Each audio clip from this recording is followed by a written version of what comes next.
Hello everyone. तो कैसे आप लोग? आई होप आप सभी एकदम मस्त होंगे और आपकी प्रिपरेशन एकदम कमाल की चल रही होगी। तो मेरा नाम है आर्यन अग्रवाल और आज मैं आपके लिए लेके आऊँ एक और प्रैक्टिस सेशन आयनिक इक्विलिब्रियम के टॉपिक के ऊपर, जो कि है ionisation constants and pH calculations. एक पार्ट 1 इसका आ चुका है, आज पार्ट 2 हम डिस्कस करेंगे। तो कुछ और वैरायटी के क्वेश्चन जो भी इस टॉपिक पे बन सकते हैं हम उसको डिस्कस करेंगे। और ये जो क्वेश्चंस हैं ये मोस्ट प्रोबेबल क्वेश्चंस हैं जो कि नीट या जेई मेंस या जेई एडवांस में पूछे जा सकते हैं।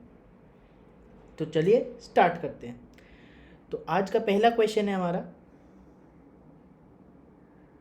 कि the value of K W at physiological temperature 37 degree Celsius is 2.56 into 10 की power -40। What is the pH at neutral point of water at this temperature. ठीक है, तो अब क्वेश्चन में क्या कह रहा है कि हमसे 37 डिग्री सेल्सियस पे हमें के डब्ल्यू की वैल्यू दी हुई है। ठीक है भाई, और हमसे पूछा है कि न्यूट्रल पॉइंट का पीएच क्या होगा, यानी कि प्योर वाटर का पीएच क्या होगा। तो हमें पता है कि हम इसे दो तरीके से सॉल्व कर सकते हैं। पहले तो ऑटो प्रोटोलिसिस ऑफ वाटर हमें पता होना चाहिए कि वाटर आपका H+ एक्वस और OH- एक्वस में टूट जाता है। ठीक है भाई, और इसी रिएक्शन के हम इक्विलिब्रियम कांस्टेंट को क्या कह देते हैं, के डब्ल्यू कह देते हैं, जो कि क्या होता है, नथिंग बट H+ की concentration at equilibrium multiply by OH- की कॉन्सेंट्रेशन एट इक्विलिब्रियम। ये दोनों जो इक्विलिब्रियम टाइम की कॉन्सेंट्रेशन होती है और तभी इस कांस्टेंट को इक्विलिब्रियम कांस्टेंट कहते हैं।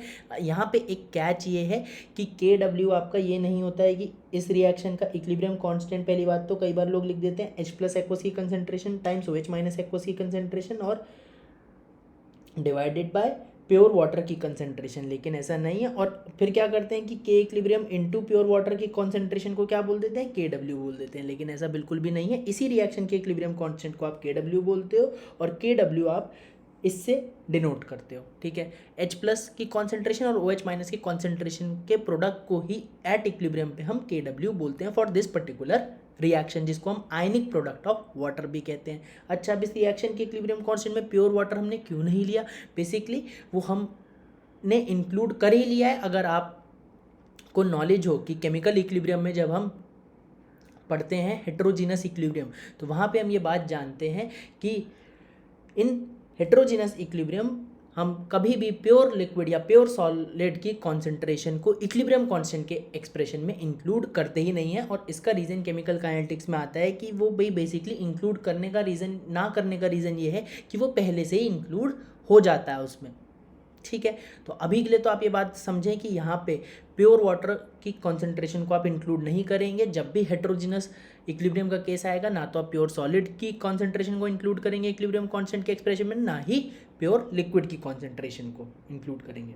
ठीक है, दूसरा हमें बात पता है कि प्योर वाटर में जितने H+ की कॉन्सेंट्रेशन होगी उतनी OH- की कॉन्सेंट्रेशन होगी, तो बेसिक नॉर्मल सी बात है। ठीक, अब इन दोनों से हम ये क्या कह सकते हैं कि अगर प्योर वाटर का केस है तो H+ की कॉन्सेंट्रेशन OH- की कॉन्सेंट्रेशन के तो बराबर होगी, लेकिन वो square root of K W के बराबर भी आ जाएगी। हम पहले इस इक्वेशन और इस इक्वेशन को कंबाइन करके ये बात कह सकते हैं। ठीक बात है। अब देखो, अब H+ की कॉन्सेंट्रेशन कितनी हो जाएगी हमारी, H+ की कॉन्सेंट्रेशन हो जाएगी square root of K W. तो के डब्ल्यू की वैल्यू हमें पता है। ठीक है, अब हमें पता है कि 2.56 का स्क्वायर रूट कितना हो जाएगा, हमें पता है 16 का स्क्वायर कितना होता है, 256 होता है, यानी कि 1.6 का स्क्वायर कितना हो जाएगा, 2.56 हो जाएगा, यानी कि 2.56 का स्क्वायर रूट 1.6 हो जाएगा। ठीक है, तो एकदम नॉर्मल सी बात थी। 10 की पावर -14 का स्क्वायर रूट 10 की पावर -7 हो जाएगा। तो H+ की कॉन्सेंट्रेशन एक बार हमारे पास आ गई तो पीएच कितना हो जाएगा, 8 - log 16 को हम 2⁴ लिख सकते हैं। फिर हम इसको फर्दर सिंप्लीफाई करके 4 log 2 लिख सकते हैं। log 2 की वैल्यू अपने को पता होनी चाहिए, जो कि होती है 0.3। तो अल्टीमेटली ये log 16 हमारा 1.2 आ जाएगा। जब हम पीएच निकालेंगे 8 - 1.2 करके, तो हमारी पीएच 6.8 आ जाएगी। ठीक हो गया, ये क्वेश्चन समझ में आ गया। तो ये तो हमारी आ गई न्यूट्रल पीएच। अब दूसरा तरीका इस क्वेश्चन को सॉल्व करने का क्या हो सकता है, दूसरा तरीका ये हो सकता है कि पहले हम पी के डब्ल्यू निकाल लें, के डब्ल्यू गिवन है उससे हम पी के डब्ल्यू निकाल लें, और न्यूट्रल पॉइंट की पीएच कितनी हो जाएगी, पी के डब्ल्यू बाय 2 हो जाएगी। भाई 25 डिग्री सेल्सियस पे के डब्ल्यू कितना होता है हमारा, 10 की पावर -14 होता है, तो पी के डब्ल्यू कितना होता है हमारा 14 होता है। तो न्यूट्रल पॉइंट की पीएच कितनी होती है, 14/2 होती है ना, 7 ही तो होती है, यानी कि पी के डब्ल्यू बाय 2 होती है। तो आप इस तरीके से समझ सकते हो। और मैं एक बार अच्छे से समझा देता हूँ कि कोई भी एक्वस सोल्यूशन के लिए हमें बात पता है कि H plus into OH minus की कॉन्सेंट्रेशन एट इक्विलिब्रियम क्या कहलाती है, KW कहलाती है। ठीक, हम दोनों तरफ माइनस लॉग बेस 10 ले लेंगे तो अल्टीमेटली हमारा एक फॉर्मूला आ जाएगा PH plus POH equal to PKW। और दूसरी बात हमें पता है कि किसी भी प्योर वाटर के लिए या न्यूट्रल सोल्यूशन के लिए PH और POH बराबर होती है। तो अगर हम इस चीज़ को इसी में पुट करें तो PH POH को बराबर कर दें तो वो किसके बराबर आ जाएगी, अल्टीमेटली PKW/2 के बराबर आ जाएगी। तो न्यूट्रल सोल्यूशन की बात करें तो उसका चाहे PH चाहे POH PKW/2 के बराबर होगा। KW पता था तो PKW कितना हो जाएगा, 14 माइनस लॉग बेस 10 2.56। ठीक है, अब प्योर वाटर के लिए या न्यूट्रल सोल्यूशन के लिए PH कितना होगा, PKW/2। तो यानी कि इसका हम आधा कर देंगे, यानी कि कितना हो जाएगा 7 माइनस हाफ लॉग बेस 10 2.56। ठीक, अब 7 माइनस हाफ लॉग तो ऐसे ही रहेगा। अब 2.56 को आप क्या लिख सकते हो, 256/100 लिख सकते हो। 256 को क्या लिख सकते हो, 2 की पावर 8 लिख सकते हो। सिमिलरली 100 को क्या लिख सकते हो आप, 100 को आप लिख सकते हो 10 का स्क्वायर लिख सकते हो। ठीक है, और इसी को फिर क्या कर सकते हो, अगर आपका ऐसे है लॉग बेस 10 A/B है तो इसको क्या लिख सकते हो, log A minus log B लिख सकते हो। तो लिख सकते हो log 2 की पावर 8 माइनस log 10 का स्क्वायर। और फिर फर्दर log 2 की पावर 8 को आप सिंप्लीफाई कर सकते हो, 8 log 2 लिख सकते हो। और log 10 के स्क्वायर को क्या लिख सकते हो, 2 log 10 लिख सकते हो भाई। ठीक है, और log 2 की वैल्यू 0.3 डालोगे, log 10 की वैल्यू 1 डालोगे तो अल्टीमेटली आपका क्या आ जाएगा, 2.4 माइनस 2 यानी कि 0.4 डिवाइड बाई 2 करोगे यानी कि 0.2 हो जाएगा। ये तो 7 माइनस 0.2 आपकी PH आएगी यानी कि 6.8 आपकी फाइनल न्यूट्रल पॉइंट की PH आएगी। तो दोनों ही तरीके से आप कर सकते हो, चाहे तो KW से HIN की कॉन्सेंट्रेशन निकालो देन PH निकालो, वरना KW से PKW निकालो देन PKW/2 करके न्यूट्रल पॉइंट की PH निकालो। दोनों ही केसेस में आपका फाइनल आंसर सेम आएगा 6.8। क्वेश्चन बहुत बेसिक है, NCERT में गिवन है, NCERT का भी क्वेश्चन है इसी टाइप का और नीट मेंस में कई बार पूछा गया है। एडवांस का तो उतना ज़्यादा बढ़िया क्वेश्चन नहीं है, एडवांस में पूछे जाने के चांस कम है, लेकिन नीट और मेंस का ये प्रोबेबल क्वेश्चन है। चलिए आगे बढ़ते हैं। तो दूसरा क्वेश्चन आज का करते हैं, इसके दो पार्ट हैं कि कैलकुलेट, पहले पार्ट में हमें करना है एक एक करके करते हैं कि कैलकुलेट करना है मोनोबेसिक एसिड। मोनोबेसिक एसिड मतलब एक H+ देने वाला एसिड है हमारे पास, HA टाइप का एसिड है। ठीक है, उसकी कॉन्सेंट्रेशन दी हुई है और उसकी सोल्यूशन की pH भी दी हुई है। ठीक है, तो हमारे पास HA टाइप का कोई मोनोबेसिक एसिड है जो एक H+ दे सकता है। Ka पूछा है मतलब वीक एसिड है। कभी भी Ka दिया हो या पूछा हो तो आपका हम जो भी एसिड हमें दिया उसको हम वीक एसिड की तरह ट्रीट करेंगे। तो रिवर्सिबली टूटेगा A minus aqueous plus H plus aqueous और इस रिएक्शन के इक्विलिब्रियम कांस्टेंट को हम Ka बोल देंगे। डेरिवेशन अगर हमें ध्यान हो तो T=0 पे इसकी कॉन्सेंट्रेशन C मान ली, ये नहीं था, ये नहीं था। तो इक्विलिब्रियम टाइम पे क्या होगा, ये C में से कुछ C अल्फा टूट जाएगा। भाई पूरा तो कंज्यूम नहीं होगा लेकिन कुछ पार्ट ही कंज्यूम होगा और उस पार्ट को हम क्या बोल देंगे, C अल्फा कंज्यूम होगा। एक्स के टर्म्स में भी कर सकते हैं लेकिन यहाँ हम अल्फा के टर्म्स में कर रहे हैं। ठीक है, तो C अल्फा कंज्यूम होगा तो A माइनस और H प्लस आपका C अल्फा प्रोड्यूस हो जाएंगे। ठीक बात है भाई, क्योंकि कंज्यूम्ड अमाउंट पे हम स्टोइक्योमेट्री लगा सकते हो और यहाँ पे 1:1 का रेशियो है। इतनी बात अपने को समझ में आनी चाहिए।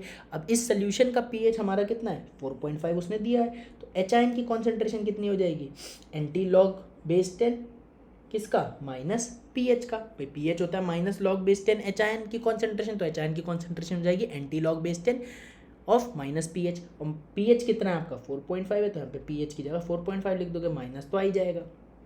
ठीक, इसी को आप दूसरी तरीके से क्या लिख सकते हो, 10 की पावर माइनस 4.5 लिख सकते हो। ठीक बात है भाई। ठीक, अब देखो क्या कर सकते हो।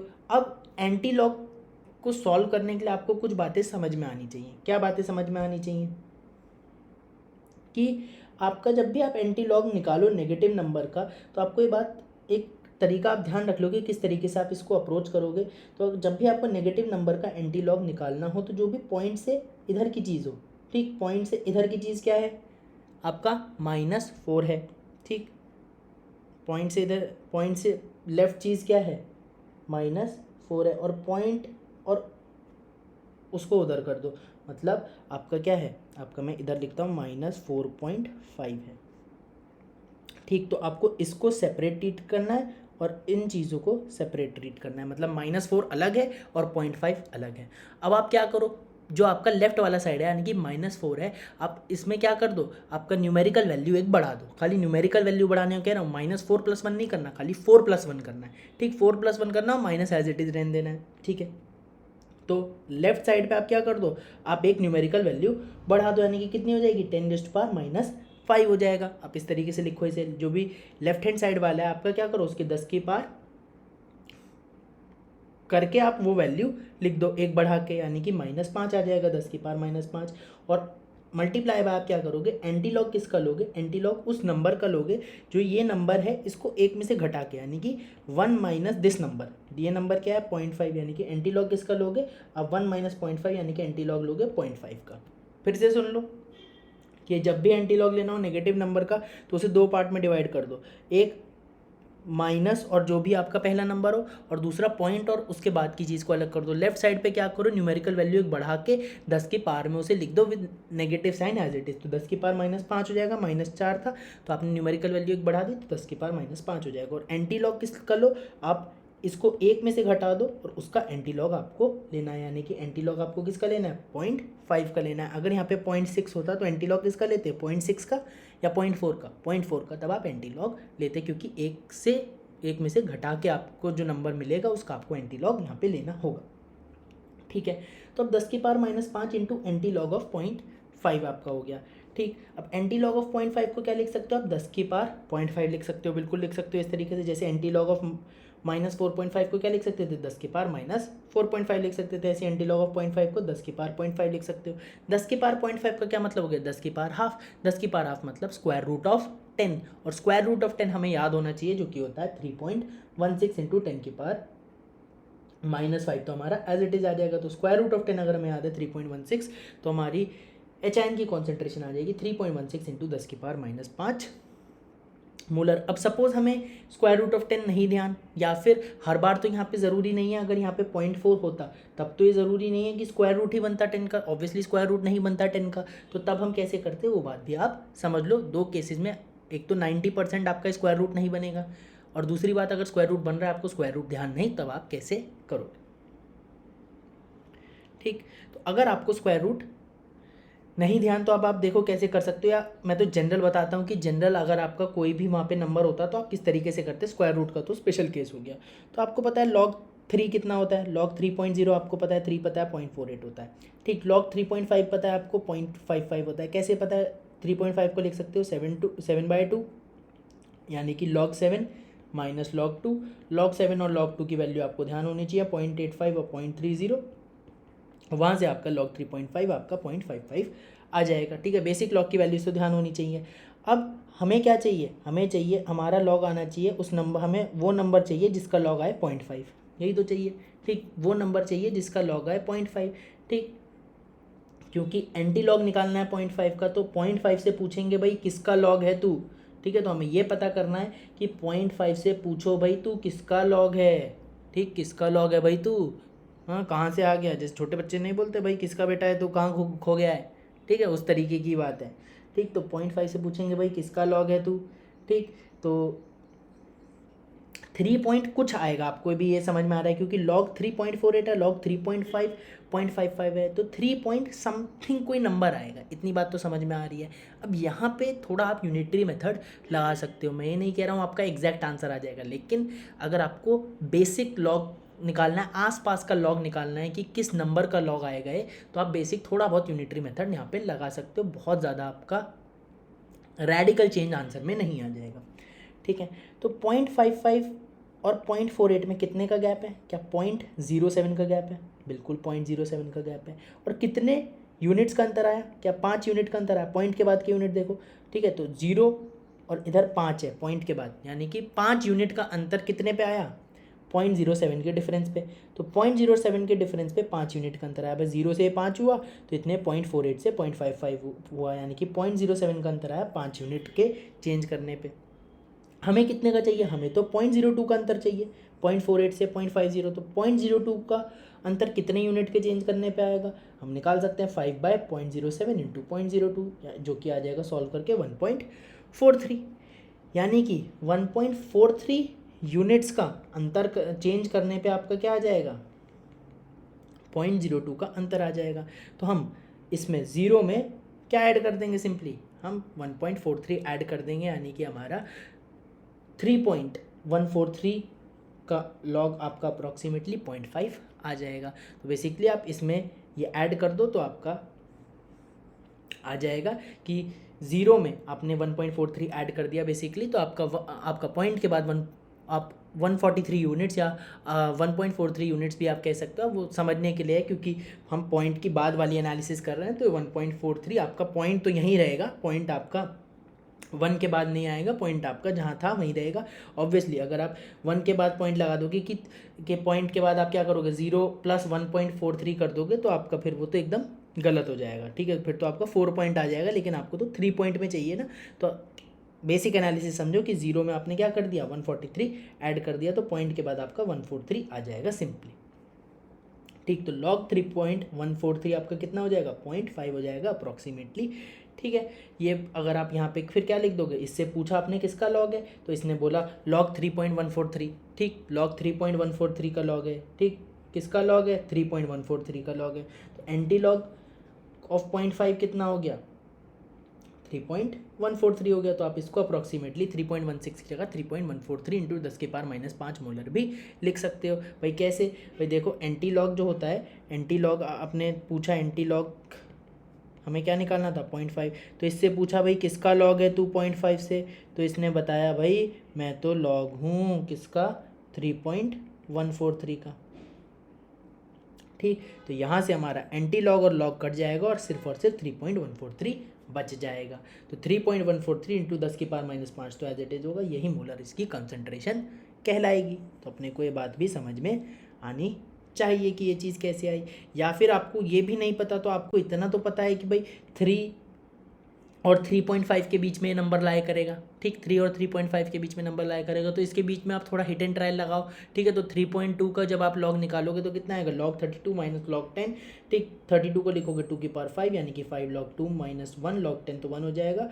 तो log 2 को डाल दोगे 0.3, तो 5 × 0.3 यानी कि 1.5 - 1, अगेन ये log 3.2 आपका 0.5 आ जाएगा। तो 3.16 लो, 3.143 लो, 3.15 भी ले लोगे, 3.2 भी ले लोगे, तो बहुत ज़्यादा अंतर नहीं आएगा। आपको बात ये समझ में आ रही होगी। आप चाहो तो यहाँ पे 3.2 भी ले सकते थे, कई लोग 3.2 लेके भी सॉल्व कर देंगे, उनका आंसर भी अप्रॉक्सीमेटली सेम ही आ जाएगा, उसकी कोई दिक्कत वाली बात नहीं है। अगर उसको एग्जैक्ट लॉग की कैलकुलेशन करानी होगी तो वो आपको लॉग की वैल्यू देगा, तभी आप एग्जैक्ट कैलकुलेशन कर पाओगे, वरना ये प्रैक्टिकली इम्पॉसिबल है कि आप एकदम एग्जैक्ट लॉग हर किसी के याद रख पाओ। तो हमें एक अप्रॉक्सीमेशन लगाना हमें आना चाहिए कि किस तरीके से हम अप्रॉक्सीमेटली लॉग कैलकुलेट कर सकते हैं, और उसमें ये वाली तरीका आपको बहुत काम आएगा। ये तो एक हिट एंड ट्रायल वाला तरीका था जो हमने कर लिया, या फिर यहाँ पे स्क्वायर रूट वाली अप्रोच बन गई, तो वो एक अलग बात है, रेयर केस की बात है। नहीं तो आपको ये यूनिटरी मेथड वाला लगाना थोड़ा सा आना चाहिए। खैर, हमारी HIN की कॉन्सेंट्रेशन आ गई, 3.16 आई, 3.143 आ जाए, 3.2 आई। ठीक, एग्जैक्ट तो भाई यही है 3.16 ही है। ठीक है, अब हमारी ये तो pH आ गई। ठीक है, pH से हमने HIN की कॉन्सेंट्रेशन निकाल ली। HIN की कॉन्सेंट्रेशन होगी क्या C अल्फा होगी, बिल्कुल C अल्फा होगी। ठीक है, HIN की कॉन्सेंट्रेशन पता है, कॉन्सेंट्रेशन हमें दी हुई है सोल्यूशन की जो कि 0.1 मोलर है इंटू अल्फा, यहाँ से हमने अल्फा निकाल लिया। अब ये बात पता होनी चाहिए कि फॉर्मूला लगेगा कि नहीं लगेगा, अप्रॉक्सीमेशन लगा सकते हैं नहीं लगा सकते हैं। तो अल्फा हमारा 0.05 से छोटा है, तो हम अप्रॉक्सीमेशन लगा सकते हैं। के को अप्रॉक्सीमेटली C अल्फा स्क्वायर लिख सकते हैं, या अल्फा को हम √K/C लिख सकते हैं। ठीक, तो यहाँ तो K निकालना है, कॉन्सेंट्रेशन हमने 0.1 मोलर डाली, अल्फा की वैल्यू जो हमारी थी 3.16 इंटू 10⁻⁴, जो भी निकाली थी ऊपर निकाल के बताया, तो जो भी आपने निकाली है वो डालोगे। एग्जैक्ट तो 3.16 इंटू 10⁻⁴ होगी। ठीक है, अब इसका हमें स्क्वायर करना है, तो अब इसका स्क्वायर करना है, तो अब आप क्या करो, आपका देखो अगर MCQ बेस्ड क्वेश्चन है तो आप क्या कर सकते हो, इसको 3.2 मान के कर सकते हो। अगर आपने 3.2 ही निकाला है, ठीक 3.2 ही निकाला है HIN की कॉन्सेंट्रेशन, तब तो कोई दिक्कत ही नहीं है, तब तो 3.2 ही लोगे। लेकिन अगर आपने 3.16 निकाला है तो आप इसको, जो कि एग्जैक्ट 3.16 ही होता है, तो इसको आप 3.2 लेके भी स्क्वायर कर सकते हो, क्योंकि स्क्वायर करना आसानी होगी। 32 का स्क्वायर देखो कैसे कर सकते हो, 32 को लिखो 16 इंटू 2, ठीक है, इसका होल स्क्वायर, तो यानी कि 16 का स्क्वायर इंटू 2 का स्क्वायर, यानी कि 16 का स्क्वायर पता है 256, 2 का स्क्वायर पता है 4, तो एकदम हमारा ये 1024 32 का स्क्वायर आ जाएगा। तो 3.2 का भी इस तरीके से निकालना हमारा आसान है। 32 का आ गया तो 3.2 का भी आ जाएगा। ठीक, तो हमारा इस तरीके से K कितना आ गया 1.024 इंटू 10⁻⁸। थोड़े से कैलकुलेशन थोड़ी हमारी छोटी हो गई। अच्छा, अब हमने क्या करा, 3.16 को थोड़ा सा बढ़ा दिया था ना इससे, यानी कि एक्चुअल में ये क्या था, ये तो हमने निकाल लिया, लेकिन एक्चुअल में तो 3.2 से थोड़ा सा कम था ना, तो एक्चुअल में 3.2 से थोड़ा सा कम था, तो हमारा के ए एक्चुअल में थोड़ा सा जो हमने वैल्यू निकाली है उससे थोड़ा सा कम आएगा, तो थोड़ा सा कम ही वाला ऑप्शन आप टिक कर दोगे। यानी कि 1.024 से नीचे अगर आप एग्जैक्ट सॉल्व करते 3.16 के होल स्क्वायर को, तो आपका आता 0.998 इंटू 10⁻⁸, यानी कि अप्रॉक्सीमेटली 10⁻⁸ ही आता। तो अगर सब्जेक्टिव क्वेश्चन है तब तो आप 3.16 का whole square as it is निकाल दो, लेकिन अगर ऑब्जेक्टिव क्वेश्चन है तो आप 3.2 का स्क्वायर निकाल के भी काम चला सकते हो। ऑप्शन में बहुत ज़्यादा अंतर आने वाला नहीं है, आपको ऑप्शन मिल जाएगा जिसमें आप ऑप्शन टिक करके आगे बढ़ जाओगे। ठीक है, तो ये थोड़ी फास्ट तरीका होता है कैलकुलेशन करने का, थोड़ा सा क्वेश्चन को इंटेलिजेंटली सॉल्व करने का, जिससे कि हमारी कैलकुलेशन पोर्शन थोड़ा मिनिमाइज हो जाता है। ठीक है, ये बात हुई। तो ये हमारा क्वेश्चन हो गया, के की वैल्यू हमारी आ गई, एग्जैक्ट निकालेंगे तो भी आ गई, और अगर हम अप्रॉक्सीमेट निकालेंगे तो भी आ गई। हमें समझ में आ गई कि लॉग कैलकुलेशन भी हम किस तरीके से कर सकते हैं। सिमिलरली अगले पार्ट पे चलते हैं, इसमें के भी निकालना है। मोनो एसिडिक बेस है, यानी कि एक OH माइनस जो दे पाए मैक्सिमम उस टाइप का बेस है, 0.1 मोलर इसकी भी कॉन्सेंट्रेशन है इसके सोल्यूशन की, और pH भी हमें दिया है 10.5। तो हम मान लें अगर बेस हमारा है BOH टाइप का, पानी में टूटेगा, B प्लस एक्वस देगा, OH माइनस एक्वस देगा, इस रिएक्शन के इक्विलिब्रियम कांस्टेंट को हम के भी बोल देंगे, जो हमें निकालना है। इनिशियली T = 0 पे बेस की कॉन्सेंट्रेशन C जो कि हमें दी हुई है 0.1 मोलर, अभी C मान लेते हैं, B प्लस नहीं था, OH माइनस नहीं था। इक्विलिब्रियम टाइम पे क्योंकि के भी पूछा है तो BOH पूरा कंज्यूम नहीं होगा, कुछ C अल्फा ही कंज्यूम होगा, और कंज्यूम अमाउंट पर स्टोइक्योमेट्री लगा देंगे, और कंज्यूम्ड अमाउंट पे एक बार हम स्टोइक्योमेट्री लगा देंगे तो हमारा B प्लस की कॉन्सेंट्रेशन C अल्फा, साथ ही साथ OH माइनस की कॉन्सेंट्रेशन भी C अल्फा आ जाएगी। ठीक है, तो pH यहाँ पे हमारा आ गया 10.5। देयरफॉर अगर हमारा POH है, pH तो हमें दिया हुआ था भाई, तो pH दिया हुआ है 10.5, तो POH कितना आ गया 25 डिग्री सेल्सियस ही मानेंगे, 14 माइनस 10.5 करके 3.5 हमारा POH आ जाएगा। ठीक है, तो एक बार हमारा pH से POH आ गया तो हम OH माइनस की कॉन्सेंट्रेशन निकाल सकते हैं। जैसे POH क्या होता है, minus log base 10 concentration of OH minus, तो OH माइनस की कॉन्सेंट्रेशन क्या होगी, anti log base 10 of minus pH। यहाँ पे क्या आएगा, pH की वैल्यू डाल दोगे माइनस के साथ तो माइनस 3.5 हो जाएगा। POH की वैल्यू डाल दोगे क्योंकि OH माइनस की कॉन्सेंट्रेशन चाहिए। अगर यहाँ पे H प्लस की कॉन्सेंट्रेशन होता तो यहाँ पे pH की वैल्यू डालते, माइनस साइन तो रहता ही। ठीक है, अच्छा अब आपको ये बात समझ में आनी चाहिए कि आप इसको क्या लिख सकते हो, 10⁻³ भी लिख सकते हो। ठीक है, और मैंने आपको बताया था किसी भी नेगेटिव नंबर का एंटी लॉग अगर निकालना हो तो उसको दो पार्ट में डिवाइड कर दो, एक तो पॉइंट से पहले वाला हिस्सा और एक पॉइंट और उसके बाद वाला हिस्सा। ठीक, जो कि पहला पार्ट है इसमें आप क्या कर दो, क्या 10 की पावर में डाल दो ये नंबर विद साइन एक न्यूमेरिकल वैल्यू बढ़ा के, यानी कि -3 में एक नहीं बढ़ाना है, 3 में एक बढ़ाना है और minus sign as it is रखना है, -2 नहीं कर देना है इसे। ठीक, और इनटू आप क्या करोगे, एंटी लॉग ले लोगे किस नंबर का, इस नंबर का नहीं, इस नंबर का नहीं लेना, 1 में से घटा के नंबर ये करना है, उस नंबर का आपको एंटी लॉग लेना है, यानी कि 0.5 का आपको एंटी लॉग लेना होगा। यहाँ तो 0.5 था तो 1 माइनस 0.5 कर लो, चाहे इसी नंबर कर लो 0.5, अंतर नहीं आएगा। लेकिन अगर ये 0.6, 0.7, 0.8 कुछ भी हो जाएगा तो आपको 1 में से घटा के ही लेना पड़ेगा, तभी आपका आंसर सही आएगा। तो एंटी लॉग लेना आपको 0.5 का।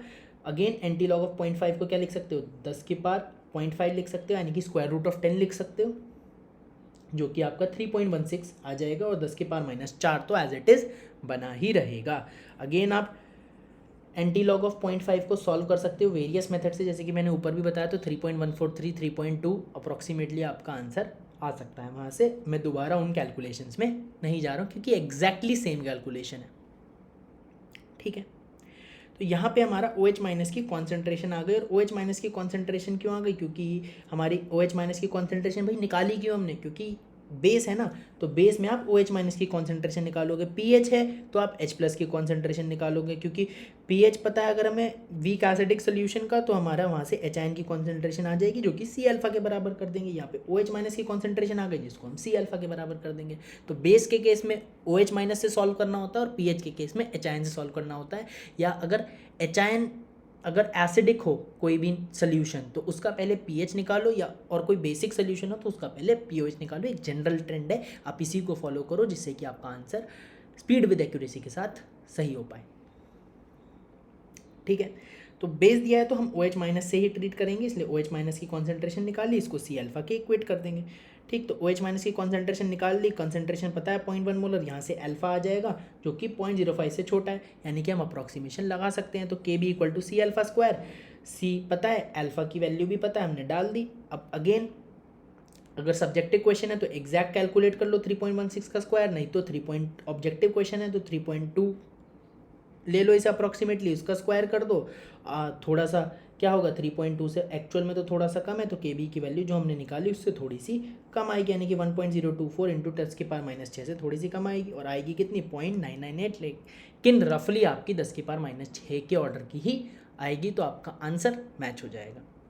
इन ऑब्जेक्टिव क्वेश्चन सब्जेक्टिव में आपको पूरा सॉल्व करना पड़ेगा, आपके पास ऑप्शन नहीं है।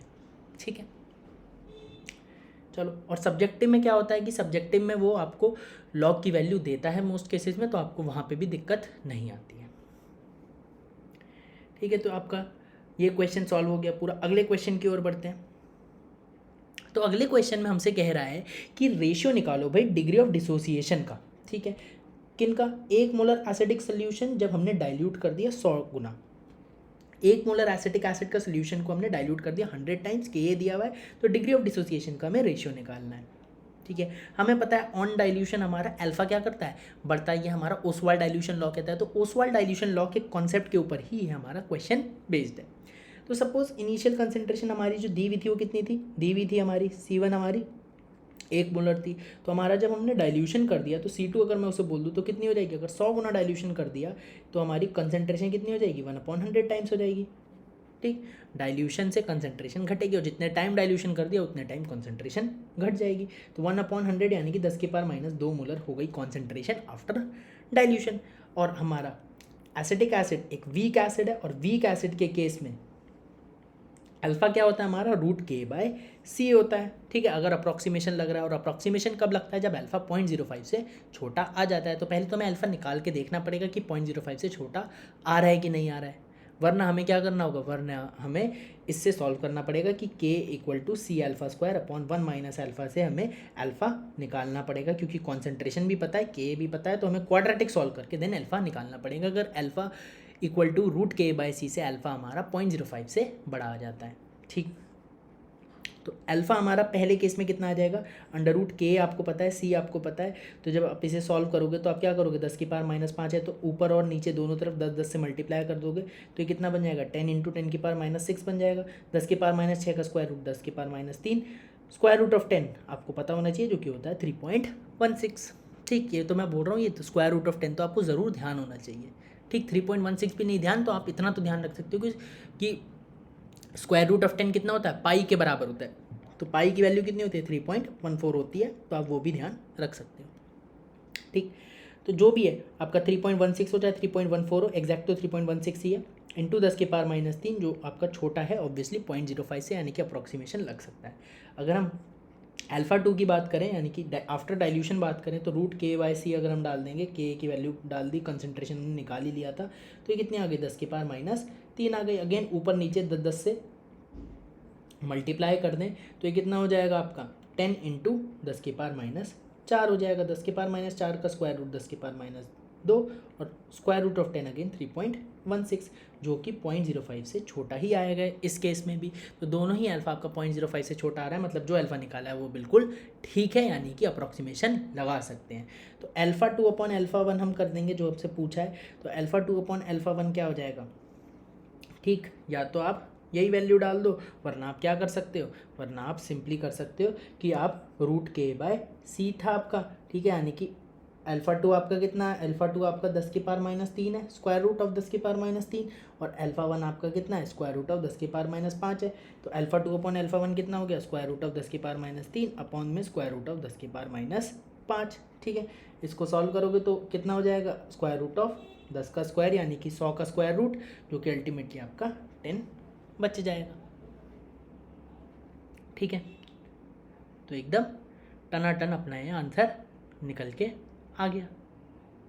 ठीक, नहीं तो आप सिंपली इसे डिवाइड भी कर देते, अल्फा 2/α1 10⁻2 अपॉन में 10⁻3 3.16 आपका कट जाता, ये ऊपर +3 हो जाता। ठीक है, तो आपका 10 ही अल्टीमेटली आंसर बचता। किसी तरीके से भी कर लो, आपका आंसर 10 ही आना है। क्योंकि अप्रॉक्सीमेशन यहाँ पे लग सकता है। अच्छा क्वेश्चन कब होता है, जब आपका अप्रॉक्सीमेशन नहीं लग पाता।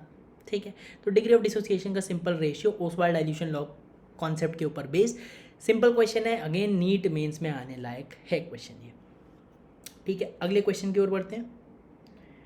तो इस क्वेश्चन में कह रहा है कि we have to calculate ratio of degree of dissociation. इस बार एसिटिक एसिड है और हाइड्रोसाइनिक एसिड है। पिछली बार खाली एसिटिक एसिड थे, दो अलग अलग कॉन्सेंट्रेशन पे हमें उनका डिग्री ऑफ डिसोसिएशन का रेशियो निकालना था। यहाँ पे एक एसिटिक एसिड है, एक HCN है, दोनों 1 मोलर है, सेम कॉन्सेंट्रेशन है, दोनों का K दिया हुआ है। तो अगेन हम क्या करेंगे, √K/C से हम क्या निकाल लेंगे, अल्फा निकाल लेंगे। देख लेंगे 0.05 से छोटा है कि बड़ा है। अगर 0.05 से छोटा है तो कोई दिक्कत ही नहीं है, एज इट इज़ हम रेशियो निकाल देंगे। अगर 0.05 से बड़ा है तो हम अल्फा फिर क्वाड्रेटिक सॉल्व करके निकालेंगे।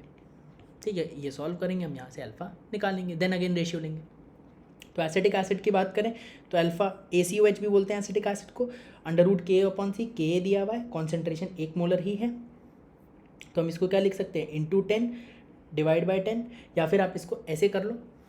ठीक है, क्योंकि आपको कंपेयर करना है। तो यहाँ अगर मैं बात करूँ HCN के लिए अल्फा क्या हो जाएगा, √Ka ऑफ ऑब्वियसली HCN, जिसका अल्फा निकालोगे उसी एसिड का आप K लोगे, बेसिक सी बात है। एसिटिक एसिड का अल्फा निकालोगे तो Ka भी किसका लोगे, एसिटिक एसिड का लोगे, कंसंट्रेशन भी किसकी लोगे, एसिटिक एसिड की लोगे। HCN का अल्फा निकालोगे तो Ka HCN का लोगे, कंसंट्रेशन HCN की लोगे, कंसंट्रेशन तो सेम ही है यहाँ पे। ठीक है, तो 10 की पावर -10 का स्क्वायर रूट तो 10 की पावर -5 हो जाएगा। ठीक है, अब 6.2 का आपको एग्जैक्ट स्क्वायर रूट निकालने की ज़रूरत नहीं है, क्योंकि आपको पता है कि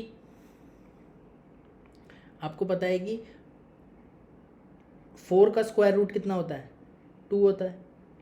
ठीक, और 9 का स्क्वायर रूट कितना होता है, 3 होता है। तो आपका 6.2 का स्क्वायर रूट कुछ 2 पॉइंट समथिंग ही होगा, तो 2 पॉइंट समथिंग होगा, इतना आपको चल सकता है। तो यानी कि 2 पॉइंट समथिंग है इंटू 10 की पावर -5 है, जो कि 0.05 से तो छोटा है ना। आपको तो इतना ही पता करना है भाई, 0.05 से छोटा है कि बड़ा है, खाली यहाँ तो इतना ही पता करना है, हमें कोई एग्जैक्ट थोड़ी निकालना है। तो एग्जैक्ट निकालोगे तो 2.48 आएगा, वरना आपको तो यहाँ पे सिर्फ पता करना है कि 0.05 से छोटा है कि बड़ा है। तो छोटा आ गया तो मतलब हम अप्रॉक्सीमेशन लगा सकते हैं। ठीक, अब हम आगे अल्फा निकालेंगे, और वो भी अल्फा क्या, हम रेशियो निकाल के तभी सॉल्व करेंगे एक बार में। हम यहाँ पे स्क्वायर रूट और वहाँ पे स्क्वायर रूट नहीं लेंगे, फाइनली एक ही बार हम स्क्वायर रूट लेंगे फाइनल आंसर के लिए।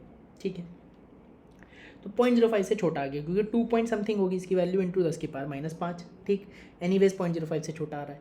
ठीक, यहाँ पे भी हम क्या करेंगे, अब देखो अल्फा आपका √K/C है, तो इसको भी पिछली बार की तरह करने के लिए हम क्या करेंगे, 10 की पावर 5 और 10 की पावर 5 से ऊपर और नीचे दोनों तरफ मल्टीप्लाई कर देंगे। 10 की पावर 5 ऊपर भी, 10 की पावर 5 नीचे भी। ठीक, तो 10 की पावर -5 अपॉन 10 की पावर 5 कितना हो जाएगा। ठीक है, 10 की पावर 5 ऊपर भी कर दिया और 10 की पावर 5 नीचे भी कर दिया, तो 10 की पावर -5 अपॉन 10 की पावर 5 कितना हो जाएगा, 10 की पावर -10 हो जाएगा। ठीक है, और 1.8 इंटू 10 की पावर 5 को हम लिख देंगे 18 इंटू 10 की पावर 4। 10 की पावर -10 का स्क्वायर रूट हो जाएगा 10 की पावर -5, और 10 की पावर 4 का स्क्वायर रूट हो जाएगा 10 का स्क्वायर, जिसको हम कंबाइन करके लिख देंगे 10 की पावर -3। ठीक, अब हमें स्क्वायर रूट निकालना है 18 का। तो हमें बात पता है कि 16 का स्क्वायर रूट कितना होता है, 4 होता है। ठीक है, 25 का स्क्वायर रूट कितना होता है, 5 होता है। तो 18 का स्क्वायर रूट कुछ 4 पॉइंट ही होगा कुछ, तो इतना भी हमारे लिए बहुत है, 4 पॉइंट कुछ होगा इंटू 10 की पावर -3, यानी कि अगेन आपका जो अल्फा है वो 0.05 से छोटा है। ठीक, तो अगर हमारा अल्फा 0.05 से छोटा आ गया तो अब हम फाइनली सॉल्व करेंगे, क्योंकि हमें पता लग गया कि अल्फा जो है 0.05 से दोनों ही केसेस में छोटा है, मतलब अप्रॉक्सीमेशन टनाटन लग रहा है। जो अल्फा हम इस तरीके से निकाल रहे हैं वो एकदम सही है। तो alpha of acetic acid upon alpha of HCN निकालना है, तो आपका क्या, √Ka of acetic acid upon में √Ka ऑफ HCN हो जाएगा। तो यानी कि 1.8 इंटू 10 की पावर -5 अपॉन में 6.2 इंटू 10 की पावर -10, इसका स्क्वायर रूट हमें निकालना है। जब हम सॉल्व करेंगे तो कितना आएगा, 300 स्क्वायर रूट ऑफ 10 अपॉन में 31। अब यहाँ पे हमें स्क्वायर रूट निकालना पड़ेगा। अब स्क्वायर रूट ऑफ 10 तो मैंने आपको इतनी देर से रटा दिया, 3.16 होता है, लेकिन स्क्वायर रूट ऑफ 31 कैसे निकालेंगे भाई। हाँ, हमको पता है भाई, पता है मेरे को 5 पॉइंट कुछ होगा, लेकिन यहाँ पे अब अपने को सॉल्व करना है, तो हम स्क्वायर रूट निकालना देख लेते हैं। आप लोग पूछते भी हो कि भैया आप किस तरीके से क्वेश्चन सॉल्व करते हो, किस तरीके से आप कुछ शॉर्ट ट्रिक वगैरह लगाते हो, तो मैं हाँ बताता हूँ, थोड़ी बहुत स्क्वायर रूट की टेक्निक में लगाता हूँ। पहली बात तो इस फॉर्मूले को याद करो स्क्वायर रूट निकालने के लिए। ठीक है, ये याद हो गया। ठीक, अब आपको सपोज स्क्वायर रूट निकालना है 10 का, तो p को क्या बोल दो, 10, p को बोल दो 10। ठीक, तो क्यू क्या होगा, क्यू वो नंबर होगा पी के आसपास का जिसका स्क्वायर रूट आपको पता होगा, क्यू वो नंबर होगा पी के आसपास का जिसका स्क्वायर रूट आपको पता होगा। पी तो क्या है आपका 10 है जिसका स्क्वायर रूट निकालना है। अब क्यू कौन सा नंबर है पी के आसपास जो आपको पता है जिसका स्क्वायर रूट 9 का पता है भाई, 9 का पता है स्क्वायर रूट, तो आप क्यू क्या होगा आपका 9 हो जाएगा और पी क्या होगा 10 होगा। सब्सटीट्यूट करो आपका आंसर आएगा। तो ठीक है, तो अंडर रूट पी कैसे निकलेगा, square root of 9 plus P minus Q, P 10 है क्यू 9 है, अपॉन में 2 रूट क्यू, और रूट क्यू भी किसका यानी कि रूट ऑफ 9। ठीक, स्क्वायर रूट ऑफ 9 3 हो जाएगा, 10 माइनस 9 1 हो जाएगा, 2 तो एज इट इज़ रहेगा, स्क्वायर रूट ऑफ 9 अगेन 3 हो जाएगा तो 1/6 बचेगा। तो 3 + 1/6 आपका 19/6 जो कि आपका अगेन सॉल्व करके 3.16 ही आएगा। तो स्क्वायर रूट ऑफ 10 एक्चुअल में कितना होता है 3.16 होता है, और सॉल्व करके भी आपका कितना आ रहा है 3.16 आ रहा है। इस तरीके से एग्जैक्ट स्क्वायर रूट नहीं आता है लेकिन काइंड ऑफ आपका सेम आ जाता है। ठीक है, तो अगर मैं इससे बात करता कि स्क्वायर रूट ऑफ 10 एग्जैक्ट की मैं बात करूं तो एग्जैक्ट भी आपका अगर अप टू 2 डेसिमल प्लेसेस तो 3.16 ही आता है। ठीक है, वैसे 3.162 होता है लेकिन आपका 3.16 ही होता है। अप टू 2 डेसिमल प्लेसेस तो भाई वो है। अब स्क्वायर रूट ऑफ 31 निकालना है तो पी कितना हो गया 31 हो गया। ठीक, क्यू को क्या डाल दें 36 भाई, जिसका पी के आसपास का नंबर जिसका स्क्वायर रूट पता है 36 का पता है ना, 36 लिख दो। ठीक, तो क्यू को डाल दो 36, पी को डाल दिया 31, क्यू को डाल दिया 36 अपॉन में 2 स्क्वायर रूट ऑफ क्यू यानी कि ये हो गया 36। ठीक, तो पी 31 डाल दिया, क्यू वो नंबर पी के आसपास जिसका स्क्वायर रूट पता है तो 36 का पता है तो क्यू डाल दिया 36, पी माइनस क्यू अपॉन में 2 रूट क्यू, तो 6 प्लस आपका क्या हो जाएगा 31 माइनस 6 क्या हो जाएगा -5 हो जाएगा, अपॉन में 2 as it is, square root of 6 12, square root of 36 कितना हो जाएगा 6 हो जाएगा, और 2 × 6 आपका 12 हो जाएगा। तो 6 - 5/12 है। ठीक, तो हम सॉल्व कर लेंगे, इसको कोई दिक्कत नहीं है। 72 - 5/12 हो जाएगा, नहीं कि 67/12, जो कि सॉल्व करके 5.58 आ जाएगा। ठीक है, अगर मैं 31 के स्क्वायर रूट की एग्जैक्ट बात करूँ तो एकदम 5.58 नहीं होता है, जो होता है 5.56, बल्कि 5.567 होता है। तो अगर 2 डेसिमल प्लेसेस में मैं राउंड ऑफ करूं तो 5.57 होता है। तो 5.57 और 5.58 में बहुत ज़्यादा ज़मीन आसमान का अंतर नहीं है। ठीक, तो आपको बात समझ में आना चाहिए कि इस तरीके से स्क्वायर रूट आपका अप्रॉक्सीमेटली सेम आ जाता है। ठीक, तो स्क्वायर रूट ऑफ 10 भी हमने निकाल लिया, आपको याद नहीं है तो भी मैंने बता दिया किस तरीके से निकाल सकते हो, 3.16 आ गया, और स्क्वायर रूट ऑफ 31 आपका निकाल लिया 5.58। ठीक है, तो आप अल्फ़ा फिर फाइनली निकाल सकते हो, वैल्यू सब्स्टिट्यूट कर सकते हो, आपका जो अल्फ़ा आ जाएगा वो कितना आ जाएगा 169.89 आ जाएगा। ठीक, अब ये आपका अप्रॉक्सीमेट आया। अगर आप एग्जैक्ट वैल्यू आपको पता होती स्क्वायर रूट ऑफ 10/31 की जो कि 0.56 होती है, अगर आप वो वैल्यू डालते तो आपका एग्जैक्ट आंसर आता है जो कि 170.4 है। लेकिन विश्वास मानो MCQs में आपका इतने से काम बन जाएगा। आपका नियरेस्ट ऑप्शन यही होगा, वो बहुत क्लोज ऑप्शंस अगर उसको देने होंगे तो वो लॉग की वैल्यू और स्क्वायर रूट्स की वैल्यू ये सब क्वेश्चन में मेंशन करके देगा। ठीक है, तो मेन बात तो इस क्वेश्चन में ध्यान रखनी थी कि अप्रॉक्सीमेशन लगेगा कि नहीं लगेगा। अभी दोनों केसेस में हमने दोनों पिछले जो क्वेश्चन देखे उनमें अप्रॉक्सीमेशन लग गया, लेकिन कहीं नहीं लगा तो आपका एग्ज़ाम गलत ना हो जाए, आपका एग्ज़ाम में आप गलती ना कर दो, क्वेश्चन में सिली मिस्टेक ना कर दो, ये बात का ध्यान रखना। तो हमेशा चेक कर लेना कि अल्फ़ा 0.05 से छोटा है कि बड़ा है। अगर बड़ा है तो क्वाड्रेटिक लगाओ, छोटा है तो टनाटन आप जो आपने अल्फ़ा निकाला उसी तरीके से सॉल्व करो।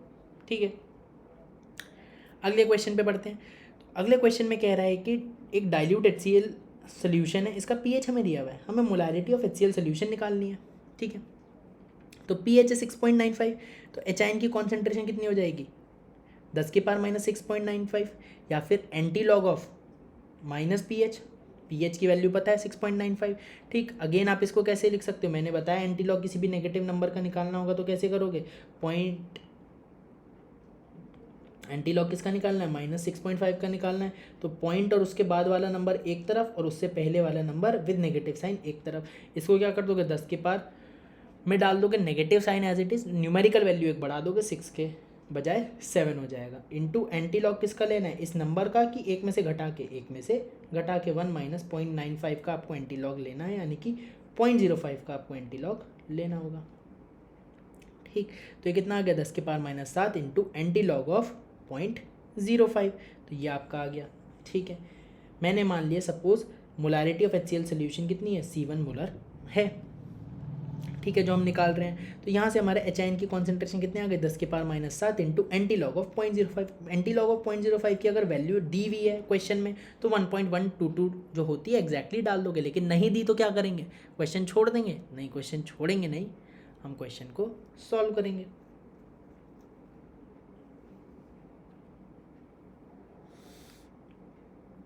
ठीक है, अब देखो क्वेश्चन को कैसे सॉल्व कर सकते हैं। आपको पता है log 1.1 कितना होता है, ठीक, log 1.1 कितना होता है कैसे पता है, log 11/10 लिख सकते हो 1.1 को, log 11 माइनस log 10 लिख सकते हो 1.1 को, बिल्कुल लिख सकते हो। log 11 आपको याद होना चाहिए 1.04 होता है, log 10 की वैल्यू 1, अगेन सॉल्व करोगे कितनी आएगी, 0.04 आ जाएगी, ठीक। तो log 1.1 कितना है, 0.04 है। log 1.2 भी आपको पता होना चाहिए 1.08 होता है, कैसे पता होना चाहिए, 1.2 को 12/10 लिख सकते हो, बिल्कुल लिख सकते हो, ठीक है। और 12 को क्या लिख सकते हो, 2 का स्क्वायर इंटू 3 लिख सकते हो, ठीक। तो 2 का स्क्वायर इंटू 3 लिख सकते हो। तो आपको फिर फर्दर सॉल्व करना आना चाहिए कि आपका log 1.2 कितना हो जाएगा, आपका 12/10 हो जाएगा। तो आप इसको क्या लिख सकते हो, log 12 माइनस log 10 लिख सकते हो, log 10 तो आपका 1 हो जाएगा, ठीक। और आपका ये कितना हो जाएगा, ये हो जाएगा आपका 4 इंटू 3 12 होता है, ठीक। तो log a भी कितना होता है, log a plus log b, ठीक है। तो log 4 plus log 3 minus log 10 जो कि आपने निकाल लिया 1, ठीक। log 3 को कितना डालोगे, 0.48 डालोगे, और log 4 को आप कितना डालोगे, 2 log 2 डालोगे, यानी कि 0.6 डालोगे। तो 0.6 प्लस 0.48 माइनस 1 करोगे जब आप, तो आपका log 1.2 निकल जाएगा, जो कि आ जाएगा 0.08। तो आपको इतना बात पता है कि log 1.1.04 है, log 1.2 0.08 है। तो कुछ जो भी आपका 0.05 जो भी आपका log आएगा वो आपका 1 पॉइंट समथिंग आएगा, ठीक। ये बात तो आपको समझ में आ रही है कि आपका इन दोनों के बीच में ही 1.1 और 1.2 के बीच में कहीं वो नंबर लाई करने वाला है। तो 1 पॉइंट समथिंग तो आएगा ही, और 1 पॉइंट समथिंग देखो आ भी रहा है, जो अगर एग्जैक्ट वैल्यू देखें तो 1 पॉइंट समथिंग ही आ रहा है। तो हमें एग्जैक्ट पता नहीं है, लेकिन हम एग्जैक्ट से कंपेयर करके देखें तो जो चीज़ हम सोच रहे हैं वो चीज़ सही डायरेक्शन में है। तो 0.04 का डिफरेंस, जैसे कि हमने पहले करा था यूनिटरी मेथड से, यहाँ से यहाँ तक कितना 0.04 का अंतर आया, कितने डिवीजन गए, पॉइंट के बाद देखो 10 से 20 गए, यानी कि 10 डिवीजन गए, 10 यूनिट्स गए, ठीक। डिवीजन बोलो यूनिट्स बोलो एक ही बात है, ठीक। 10 यूनिट्स गए, यूनिट्स की तरह कर लो, पहले करा था उसी तरीके से। तो 10 यूनिट्स का चेंज होने पर 0.04 का अंतर आ गया। हमें तो कितने का चाहिए, 0.01 का चाहिए। तो 0.01 का अंतर कितने यूनिट्स पे आएगा, यूनिटरी मेथड से निकालो, 10/0.04 इंटू 0.01, तो 2.5 यूनिट का चेंज करने पे आपका 0.05 का अंतर आएगा। तो 10 में 2.5 यूनिट का चेंज करते हैं, यानी कि 10 में 2.5 बढ़ा दो, ठीक है। तो कितना हो जाएगा, 12.5 हो जाएगा, यानी कि पॉइंट के बाद आपका जो नंबर आएगा वो कितना आएगा, 125 आएगा। तो log बेस 10 1.125 अप्रोक्सीमेटली 0.05 आपका हो जाएगा। तो log बेस 10 आपका 1.125 कितना हो जाएगा, 0.05 हो जाएगा। तो इस नंबर से पूछा भाई किसका लॉग है तू, ठीक। तो एंटी लॉग हमें निकालना था 0.05 का। तो इस नंबर से पूछा भाई किसका लॉग है तू, तो इसने बोला मैं लॉग हूँ 1.125 का। तो इसने बोला मैं लॉग हूँ 1.125 का, ठीक। साथ में एंटी लॉग भी था। तो अब क्या हुआ, एंटी लॉग और लॉग एक दूसरे के कैंसिल आउट हो गए, आपका आंसर क्या बचा 1.125, और 10⁻⁷ तो एज इट इज़ था। तो इस तरीके से हमने निकाल लिया कि HIN की कॉन्सेंट्रेशन कितनी आ गई, 1.125 इंटू 10⁻⁷ मोलर। ये बात आपको समझ में आनी चाहिए कि हमने किस तरीके से करा। देखो यूनिटरी मेथड हमने लगाया, आप देखो कि किसके बीच में लाई करेगा, देन आप देखो कि कितना डिवीज़न का अंतर या कितने यूनिट्स चेंज करने पे कितना डिफरेंस आ रहा है, और आपको कितना डिफरेंस चाहिए उस हिसाब से आप देखो कि कितने यूनिट्स आपको ऐड करने पड़ेंगे, ठीक है। तो आपका 0.04 का चेंज करने पे या 10 यूनिट्स चेंज करने पे 0.04 का चेंज हो रहा था, तो 0.04 का चेंज हो रहा था 10 यूनिट्स चेंज करने पे। तो आपको कितने का चेंज करवाना है, 0.01 का चेंज करवाना है। तो 0.01 का चेंज आपका 2.5 यूनिट चेंज करने पे होगा। तो 10 में 2.5 यूनिट बढ़ाने पे आपका 0.01 का चेंज आ जाएगा, यानी कि 10 में 2.5 बढ़ाएंगे तो 12.5 होगा, यानी कि पॉइंट के बाद 125 आपका जब नंबर होगा, तो 1.125 का आपका लॉग जब होगा तो आपका 0.04 आंसर 0.05 आंसर आ जाएगा। ठीक है, तो अपने को इस तरीके से कैलकुलेट करना आना चाहिए। बाकी दिया हुआ है तो अलग बात है, दिया हुआ है तो फिर वही लोगे, या 1.122 की जगह कुछ और भी दिया हुआ है तो जो दिया है भाई वही लोगे। ठीक है, तो यहाँ हमने एच आई निकाली। अब अपने को क्या निकालना है, अपने को तो मोलैरिटी ऑफ HCl निकालनी है। ठीक है, तो अब यहाँ पे क्या दिक्कत हो जाती है कि कई लोग क्या करते हैं, मोलैरिटी ऑफ HCl, भाई HCl क्या है, HCl एक स्ट्रॉन्ग एसिड है, जितना जो एच की कॉन्सेंट्रेशन होगी वही तो HCl की कॉन्सेंट्रेशन होगी। भाई ऐसे ही करते हो, सपोज 10⁻⁵ मोलर HCl होता है तो एच कितना देता है, वो 10⁻⁵ मोलर ही देता है। तो जो तो रिवर्स भी हम वही करेंगे कि जो एच की कॉन्सेंट्रेशन होगी वही हमारी HCl की कॉन्सेंट्रेशन होगी। तो यहाँ पे आप क्या लिख दोगे कि HCl की कॉन्सेंट्रेशन कितनी हो जाएगी आपकी 1.125 इंटू 10⁻⁷ मोलर हो जाएगी। और जैसे ही आप ये कर दोगे वैसे ही आपका आंसर गलत हो जाएगा। और आंसर क्यों गलत हो गया, आंसर इसलिए गलत हो गया क्योंकि आपने ये बात नहीं पढ़ी कि ये एक डाइल्यूट सोल्यूशन है। ठीक, ये कैसा सोल्यूशन है, ठीक, ये डाइल्यूट सोल्यूशन है। और डाइल्यूट सोल्यूशन में आपने पानी के H+ को तो अकाउंट में लिया ही नहीं। क्यों नहीं लिया भाई पानी के H+ को अकाउंट में, तो आपकी गलती है। अगर डाइल्यूट सोल्यूशन उसने क्वेश्चन में मेंशन करा है तो आपको पानी के H+ भी तो अकाउंट में लेने पड़ेंगे। भाई मेरे को एक छोटी सी बात बताओ, pH क्या होता है, -log/10 concentration of H ion. ठीक, तो जब आपका डाइल्यूट सोल्यूशन होता है तो यहाँ जो एच आयन लेते हो ये सब जोड़ जाड़ के लेते हो, सब जोड़ जाड़ के मतलब H ion of acid plus H ion of water, यही लेते हो आप यहाँ पे एच आयन। तो pH जो आती है वो पूरे सोल्यूशन की आती है। अब जब आप pH दी हुई है आपको एक सोल्यूशन की, तो यहाँ से जो एच आयन आएगा, ठीक, डाइल्यूट सोल्यूशन की बात करें, डाइल्यूट सोल्यूशन में जब pH निकालते हैं तो एच आयन में क्या लेते हैं, सब जोड़ जाड़ के लेते हैं, H ion of acid plus H ion of water. अब pH दिया हुआ है तो जो यहाँ से जो एच आयन आएगा ये भी तो सब जोड़ जाड़ के ही है। मतलब इस एच आयन में क्या है, इस एच आयन में वाटर के एच आयन भी है और साथ ही साथ आपके HCl से मिलने वाले एच आयन में है, तो दोनों मिला के हैं। तो HCl की कॉन्सेंट्रेशन आप सीधा सीधा नहीं लिख सकते हो इसे, क्यों नहीं, इसीलिए नहीं लिख सकते हो क्योंकि जो एच आयन आए इसमें वाटर के एच आयन भी एडेड हैं, तो वाटर के एच आयन आपको यहाँ से निकालने पड़ेंगे। ठीक, अब ये मत बोलना कि वाटर के एच आयन 10⁻⁷ मोलर हो जाएंगे तो आप 10⁻⁷ मोलर यहाँ से घटा दोगे। क्यों, क्योंकि जब भी डाइल्यूट एक्वस सोल्यूशन का केस होता है तो आप इक्विलिब्रियम ऑफ वाटर से सॉल्व करते हो, आप 10⁻⁷ मोलर घटा सकते हो, लेकिन वो एक अप्रॉक्सीमेट आंसर है, वो आपका एग्जैक्ट आंसर नहीं है और सही तरीका भी नहीं है क्वेश्चन को सॉल्व करने का। ठीक, तो आपका जो एच आयन आए 1.125 इंटू 10⁻⁷ मोलर, ये आपके क्या हैं, ये आपके हैं H ion from acid plus H ion of water, तो ये दोनों मिला के हैं, आपको ये बात समझ में आनी चाहिए। और एच आयन ऑफ एसिड कौन सा आपका HCl है। ठीक है, तो आपको ये बात समझ में आनी चाहिए। और एच आयन की कॉन्सेंट्रेशन क्या होगी फ्रॉम HCl, भाई जब C1 मोलर था HCl, C1 मोलर आपका HCl था, तो एसिड से मिलने वाले एच आयन कितने होंगे, एसिड से मिलने वाले एच आयन की कॉन्सेंट्रेशन भी C1 होगी, बिल्कुल C1 होगी। तो एसिड से मिलने वाले एच आयन की कॉन्सेंट्रेशन भी कितनी होगी, C1 मोलर ही होगी। ठीक है, C1 हो जाएगी। ठीक, और डाइल्यूट सोल्यूशन है तो इक्विलिब्रियम ऑफ वाटर सॉल्व करेंगे, water reversibly H+ aqueous OH- aqueous में टूटेगा, इस रिएक्शन का इक्विलिब्रियम कांस्टेंट Kw। ठीक है, इनिशियली आपका खाली वाटर था और एच आयन था, क्या वाटर की वजह से था, नहीं, एसिड की वजह से C1 कॉन्सेंट्रेशन थी वाटर की, सॉरी एच आयन की।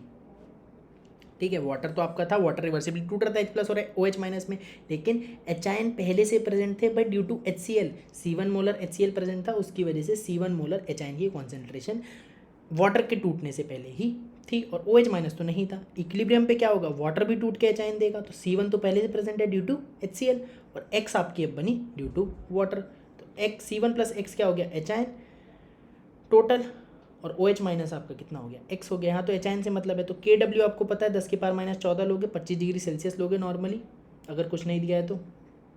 ठीक है, H+ की कॉन्सेंट्रेशन इंटू OH- की कॉन्सेंट्रेशन, OH- की कॉन्सेंट्रेशन तो X हो गई। अब एच आयन की कॉन्सेंट्रेशन दोनों जोड़ जाड़ के हमें लेनी है, यानी कि H ion of acid plus H ion of water को हमें समेशन करके हमें एच आयन की कॉन्सेंट्रेशन यहाँ पे लेनी है, जो कि हमें निकाली हुई भी हमने, जो कि हमने क्या निकाली है 1.125 इंटू 10⁻⁷ मोलर, भाई निकाली है नए एच आयन की कॉन्सेंट्रेशन। ये हमने एचाइन की कॉन्सेंट्रेशन यही निकाली थी 1.125 इंटू 10⁻⁷ मोलर। ठीक, तो यहाँ से हम जब सॉल्व करेंगे x की वैल्यू तो कितनी आ जाएगी, x की वैल्यू आ जाएगी हमारी 0.889 इंटू 10⁻⁷ मोलर। यानी कि ये हमारा बेसिकली क्या आ गया, ये हमारा x जो आया ये आया एचाइन फ्रॉम वाटर, ये आया एचाइन फ्रॉम वाटर।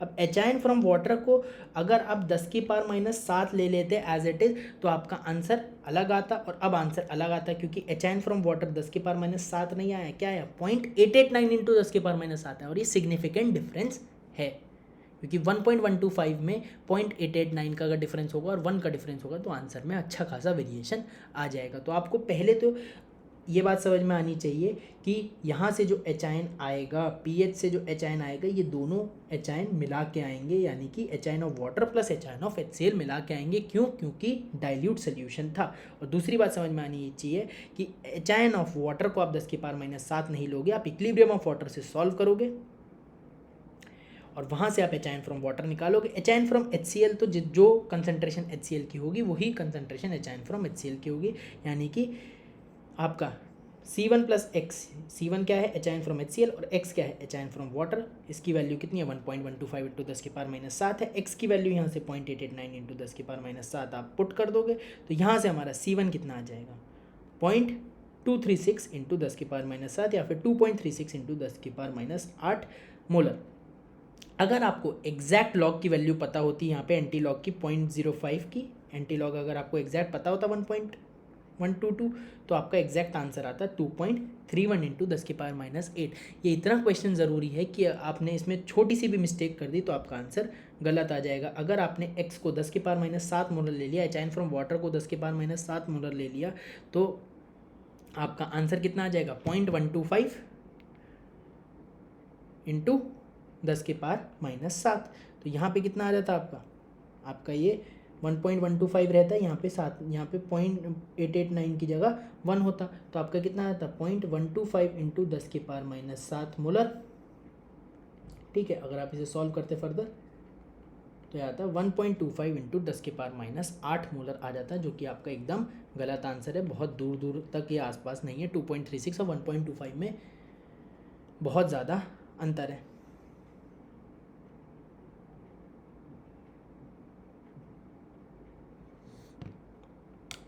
ठीक है, तो इस तरीके से आप क्वेश्चन को सॉल्व करेंगे। दो बातें ध्यान रखनी है कि एक तो एचाइन आएंगे, वो दोनों एचाइन मिला के आएंगे क्योंकि डाइल्यूट सोल्यूशन है, एसिड प्लस वाटर मिला के एचाइन आएंगे।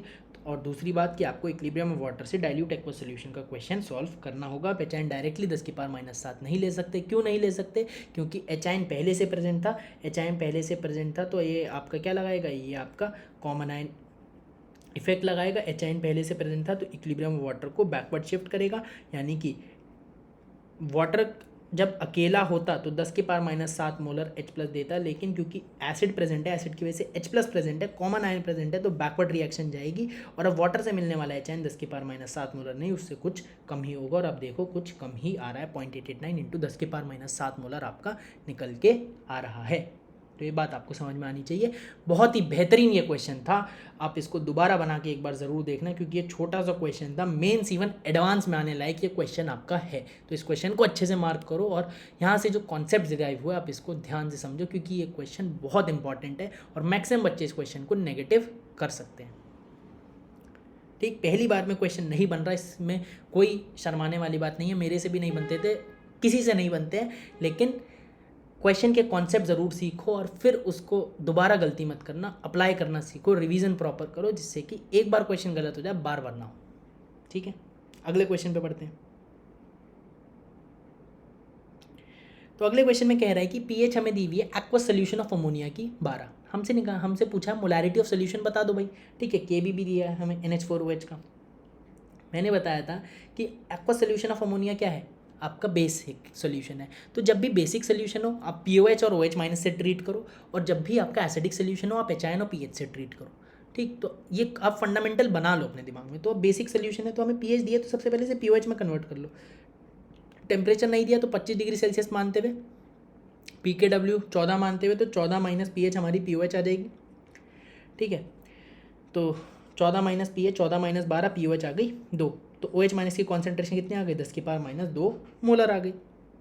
अब ठीक है, अब NH4OH एक्वस हमें सोल्यूशन दिया है। एक्वस सोल्यूशन ऑफ अमोनिया क्या होता है, अमोनियम हाइड्रोक्साइड ही होता है। ठीक है, चाहे एक्वस सोल्यूशन ऑफ अमोनिया बोले तो अमोनियम हाइड्रोक्साइड लेंगे, और अमोनियम हाइड्रोक्साइड बोले तो भी अमोनियम हाइड्रोक्साइड ही लेंगे। ठीक है, तो अमोनियम हाइड्रोक्साइड रिवर्सिबली टूटता है क्या, NH4+ एक्वस में और OH माइनस एक्वस में, और इस रिएक्शन के इक्विलिब्रियम कांस्टेंट को Kb बोल देंगे। ठीक है, वीक बेस है तो आपका पार्शियली टूटेगा। इनिशियली C कंसेंट्रेशन दी तो इक्विलिब्रियम पे C अल्फा कंज्यूम होगा, C माइनस C अल्फा बचेगा। कंज्यूम्ड अमाउंट पे स्टोइकियोमेट्री लगाएंगे तो अमोनियम आयन और OH माइनस की कॉन्सेंट्रेशन C अल्फा हो जाएगी। ठीक है, और OH माइनस की कॉन्सेंट्रेशन हमने निकाली भी है, जो क्या है 10⁻² मोलर। तो C अल्फा को हम क्या लिख देंगे, 10⁻² मोलर। मोलारिटी ऑफ सोल्यूशन बतानी है, यानी कि हमें C बताना है बेसिकली। ठीक है, तो इतनी बात अपने को समझ में आ गई कि क्या पूछा है, क्या बताना है। OH माइनस की हमें कॉन्सेंट्रेशन पता लग गई। अब हम क्या करते हैं, अल्फा चेक करते हैं जनरली। ठीक, अल्फा चेक करते हैं। वीक एसिड के केस में √K/C से करते हैं, वीक बेस के केस में √KB/C से करते हैं। Kb पता है, अल्फा में निकालना है। C पता है क्या, C भी नहीं पता, C तो भाई निकालना ही है, C तो क्वेश्चन में पूछा ही है, मोलैरिटी ऑफ सोल्यूशन। तो यहाँ पे हमारे पास डेटा सफिशिएंट नहीं है कि हम अल्फा निकाल पाएँ। तो हम अगर हम अल्फा निकाल ही नहीं पा रहे तो हम ये बता ही नहीं पाएंगे कि भाई 0.05 से छोटा है कि बड़ा है। और अगर आप ये नहीं बता पाओगे तो अप्रॉक्सीमेशन लगाना है कि नहीं लगाना है आपको पता नहीं।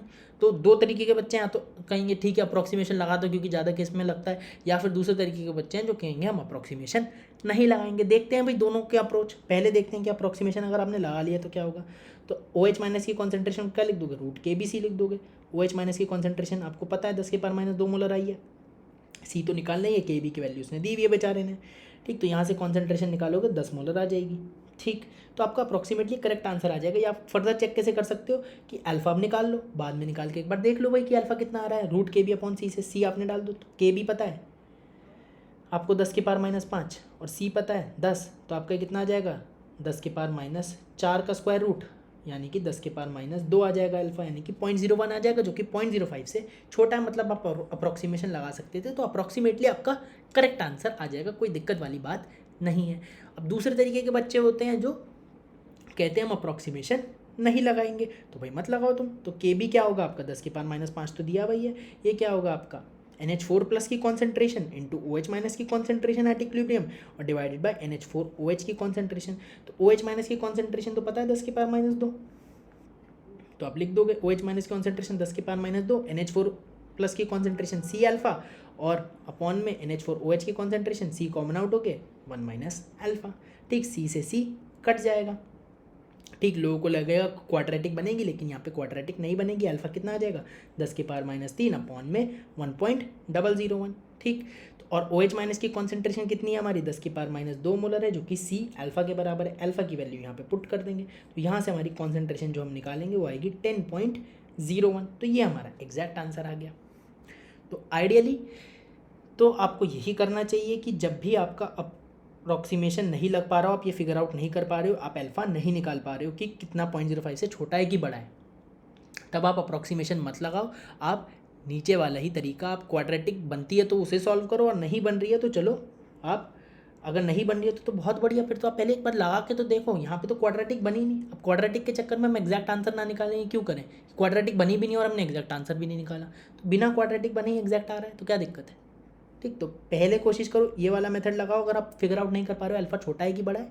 और अगर एक बार आपने फिगर आउट कर लिया है कि अल्फा छोटा है कि बड़ा है 0.05 से, तो फिर कोई दिक्कत ही नहीं है। लेकिन आप ये तरीका भी लगा सकते हो अप्रॉक्सीमेशन करके, और लेकिन उसके बाद बस ये देख लेना कि अल्फा आपका 0.05 से बड़ा है कि छोटा है। एक बार आप पूरे तरीके से आपने जैसे कि कंसंट्रेशन निकाल ली, अब अल्फा चेक करना बहुत ज़रूरी है। अगर यहाँ पे 0.05 से बड़ा आ जाता तो अप्रॉक्सीमेट करेक्ट आंसर भी नहीं आता, ये आपका एकदम इनकरेक्ट आंसर आता, आंसर से कोसों दूर होते। तो बेटर तो यही है कि जब आप अल्फा नहीं पता कर पा रहे हो तो आप अप्रॉक्सीमेशन लगाओ ही मत, और अगर लगा भी रहे हो तो एक बार फाइनल आंसर निकालने के बाद चेक ज़रूर कर लो कि अल्फा 0.05 से छोटा है कि बड़ा है। यहाँ पे छोटा था तो हमारा अप्रॉक्सीमेटली करेक्ट आंसर आ गया, अगर ये बड़ा होता तो आपका अप्रॉक्सीमेटली करेक्ट आंसर भी नहीं आता। तो आप ये बात का ध्यान ज़रूर रखना, ठीक है। इस क्वेश्चन के बेसिस पे तो दोनों ही मेथड सही थे, लेकिन हर क्वेश्चन के बेसिस पे दोनों मेथड सही नहीं होंगे, ठीक है। अगला क्वेश्चन करते हैं। इस क्वेश्चन में कह रहा है कि एक सोल्यूशन है वीक मोनोप्रोटिक एसिड, यानी कि वीक मोनोबेसिक एसिड, यानी कि एक एचाइन देने वाला एसिड, मैक्सिमम एक एचाइन दे सकता है भाई एसिड, HA टाइप का एसिड है, इसकी कॉन्सेंट्रेशन दी हुई है, इसकी pH भी दी हुई है, ठीक है। हमें K निकालना है इस वीक एसिड का, ठीक है, K निकालना है मतलब वीक एसिड ही है भाई, ठीक बात है, जो बोलने की भी जरूरत नहीं थी। मोनोप्रोटिक मतलब एक H+ दे सकता है, तो HA एक्वस रिवर्सिबली टूटेगा, एचाइन एक्वस और A- एक्वस। इस रिएक्शन की इक्विलिब्रियम कांस्टेंट को हम लोग Ka बोल देंगे। इनिशियली C कॉन्सेंट्रेशन थी, नहीं था, इक्विलिब्रियम पे C - C अल्फा बचेगा, C अल्फा कंज्यूम होगा, कंज्यूम्ड अमाउंट पे स्टोइकियोमेट्री A- और एचाइन की कॉन्सेंट्रेशन C अल्फा इक्विलिब्रियम पे प्रोड्यूस हो जाएगी। अब pH हमें दिया हुआ था इस सोल्यूशन का 3, तो जब भी एसिडिक सोल्यूशन है तो pH और एचाइन से ट्रीट करेंगे, जब भी बेसिक सोल्यूशन है तो OH- और POH से हम क्वेश्चन को सॉल्व करेंगे। तो एचाइन यहाँ से कितनी आ गई, 10⁻³ मोलर आ गई, कोई दिक्कत नहीं है। अब जो एचाइन आई आपकी वो 10⁻³ मोलर आई है, किसके बराबर होगा, आपका C अल्फा के बराबर होगा, ठीक है। अब यहाँ पे कॉन्सेंट्रेशन कितनी थी, 0.01 थी, तो अल्फा आपका कितना आ गया, 0.1 आ गया, यानी कि 0.05 से छोटा आ गया कि बड़ा आ गया, 0.05 से बड़ा आ गया। तो अब अगर आपका अल्फा 0.05 से बड़ा आ गया तो आप Ka को क्या C अल्फा स्क्वायर लिख सकते हो, नहीं लिख सकते। आप Ka को C अल्फा स्क्वायर नहीं लिख सकते, अल्फा को √K/C नहीं लिख सकते, क्योंकि अल्फा 0.05 से बड़ा आ गया, तो आप अप्रॉक्सीमेशन नहीं लगाओगे, क्वाड्रेटिक सॉल्व करोगे। अगर आप इस तरीके से कर दोगे तो K आपका 10⁻⁴ आ जाएगा। तो अल्फा को चेक करना बहुत ज़रूरी है कि वो 0.05 से छोटा है कि बड़ा है, ये बात बहुत लोग नहीं बताते, इसीलिए मैं बार बार बता रहा हूँ, जिससे आपको ये बात दिमाग में सेट हो जाए।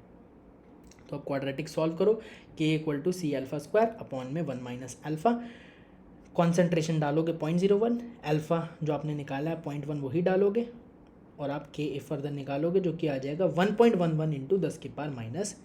तो 10⁻⁴ और 1.11 × 10⁻⁴ में बहुत अंतर है, इसमें आपका ज़मीन आसमान का अंतर है। आपके ऑप्शन इस तरीके से अगर बना दिया, सब्जेक्टिव क्वेश्चन भी हुआ, तो आपका आंसर एकदम गलत हो जाएगा, ठीक है। तो ये बात को ध्यान रखना, जब यहाँ पे अल्फा चेक करो फिर देखो अप्रॉक्सीमेशन या फॉर्मूले जो है हमारे लग रहे हैं कि नहीं लग रहे हैं। बाकी सिंपल क्वेश्चन था, मेंस का अच्छा क्वेश्चन और एडवांस का आसान क्वेश्चन ये हो सकता है। एडवांस में इस तरीके का क्वेश्चन पूछा जा सकता है, जो कि एडवांस के लिए तो बहुत कॉमन है, लेकिन मेंस में अच्छा क्वेश्चन हो सकता है, क्योंकि कई लोग ये वाला अप्रोच बताते ही नहीं है, खाली फॉर्मूले ही बताते हैं। तो वहाँ से अगर फॉर्मूले आपको ध्यान है तो आपका क्वेश्चन नहीं हो सकता। Ionic equilibrium is not about formula, it's about derivation and multiple concepts with a bit of formula. फॉर्मूले भी हैं, लेकिन आपको डेरिवेशन करना और कॉन्सेप्ट्स आपको समझ में आने चाहिए, ठीक है।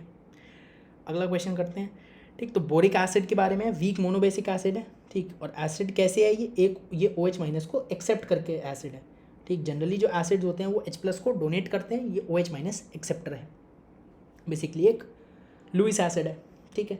तो OH- को एक्सेप्ट करके एसिड है, ठीक है। और Ka दिया हुआ है इसका हमें, ठीक है। pH बताना है हमें 0.3 मोलर बोरिक एसिड सोल्यूशन की, ठीक। तो H3BO3 हमारा है, ठीक।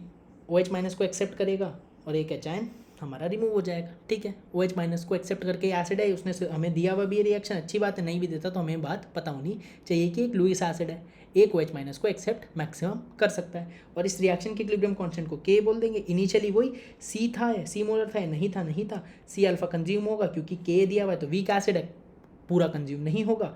और कंज्यूम्ड अमाउंट पे क्या होगा, C अल्फा कंज्यूम हो गया, C - C अल्फा रिमेनिंग है, C कंज्यूम्ड अमाउंट जो कि C अल्फा है उस पर हमारी स्टोइकियोमेट्री लग जाएगी।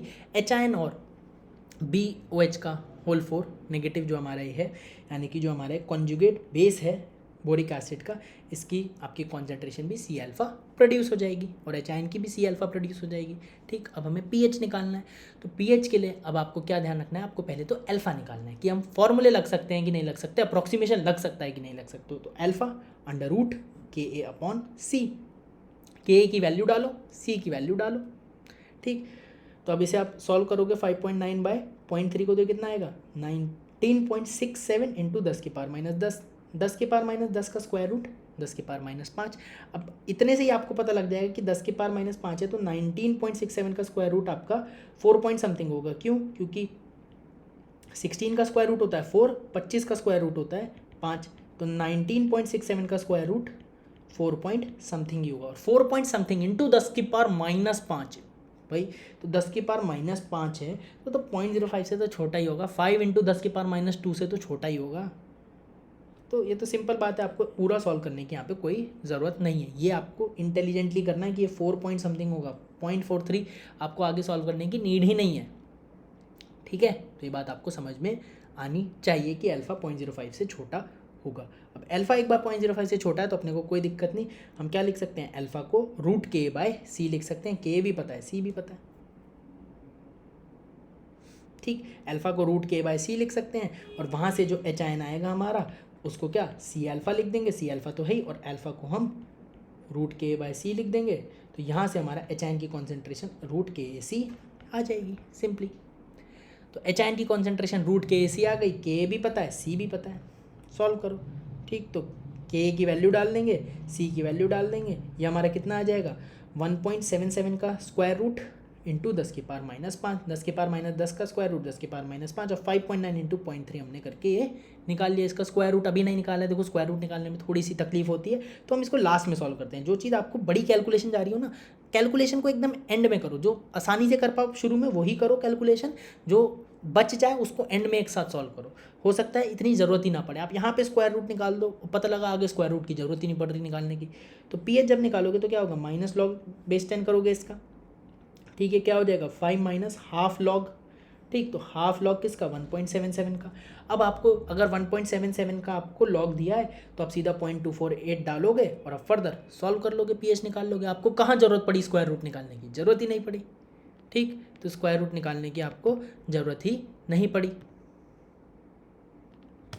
आपको ये बात समझ में आनी चाहिए, ठीक है। तो अब 1.77 का हम अगर लॉग दिया है, नहीं दिया है तो भाई कैसे करोगे, दिया है तो ठीक है, नहीं दिया है तो आप क्या करोगे भाई, आप 1.8 मान लोगे इसे, ठीक। 1.8 मान लोगे, तो 1.8 का आप कैसे सॉल्व करोगे भाई, 5 माइनस हाफ लॉग 1.8, 1.8 को 18/10 लिख दोगे, ठीक है। 2 से कट जाएगा, 9/5 लिख दोगे, ठीक। तो log a/b को क्या लिख सकते हो, log a minus log b, log 9 minus log 5। log 5 पता होना चाहिए 0.7 होता है, नहीं पता तो आप ऐसे निकाल सकते हो, 10/2 लिखो इसे, तो log 10 माइनस log 2 हो जाएगा। log 10 कितना है 1 है, log 2 कितना है 0.3 है, तो 0.7 हो जाएगा, ऐसे निकाल लो। log 9 को क्या लिख सकते हो, 3 का स्क्वायर यानी कि 2 log 3, log 3 0.48, तो 2 इंटू 0.48 0.96 माइनस 0.7, तो आपका इस फर्दर आप सॉल्व करोगे 4.87 आपका आ जाएगा। अब आपको ये बात समझ में आनी चाहिए कि log 1.8 आपका कितना है 4.87 आया। अगर आप एग्जैक्ट सॉल्व करते, अगर आपको एग्जैक्ट log की वैल्यू दी होती 2.248 तो आपका आंसर आता 4.876। अब इतनी बात आपको समझ में आनी चाहिए कि 1.77 थी तो आपने इसको 1.8 कर दिया, मतलब एक्चुअल में तो भाई इससे थोड़ा सा कम होगा ना, एक्चुअल में थोड़ा कम होगा भाई, 0.248 था, 0.248 था आपका, तो आपका आया कितना है सॉल्व करके, ठीक। आपका ये आया 0.96 माइनस 0.70 यानी कि ये 0.13 आया, ठीक। बेसिकली log 1.8 आपका आया 0.26 आया, ठीक, 0.26 आया। अच्छा अब ये कैसे आया, ये तो हमने निकाल लिया log 1.8, भाई यही तो लिखा है log 9 माइनस 5 यानी कि 0.96 माइनस 0.7 जो होगा यही तो आपका log 1.8 होगा, तो log 1.8 आपका 0.26 आया। लेकिन एक्चुअल में ये क्या आता, एक्चुअल में इससे कुछ कम आता, क्योंकि इससे कम नंबर का लॉग ले रहे थे 1.77। अब हमने क्या ज़्यादा नंबर का लॉग लिया, 1.8 का लॉग लिया, तो एक्चुअल में वैल्यू क्या होगी, इससे कम होगी।